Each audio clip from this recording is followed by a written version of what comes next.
చింది కనుక మమ్మల్ని అందుకే మా ఊర్లో మేము రావద్దు, మేము బోట్లు పెట్టుకుంటున్నాం. అలా కాదు సార్, మీరు బోట్లు పెట్టుకుంటున్నాం. బోర్డులో అది రాజ్యాంగ వ్యతిరేకం. మేము వ్యతిరేకమైన ఎందుకు అంటే ఏదైనా మా ఎందుకు చెప్తాను చూడండి. ఇంకో విషయం, ఏ విధంగా అయితే సాయిబాబా గురించి ప్రతిరోజు ఉదయం నుంచి అక్కడక్కడ ఊర్లలో చాలా తిరిగారు.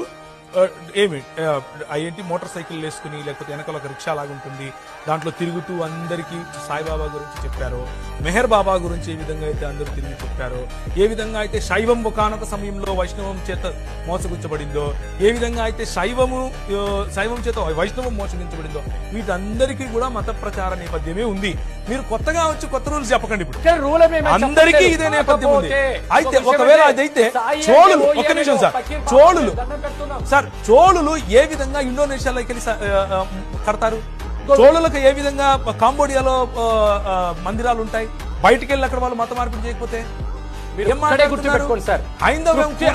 మనస్ఫూర్తిగా వస్తే నువ్వు ఏమైనా చేసుకో అంటే చోళులు చేస్తేనేమో మనస్ఫూర్తి వచ్చినట్లు, మేం చేస్తేనేమో ఇలా హోటల్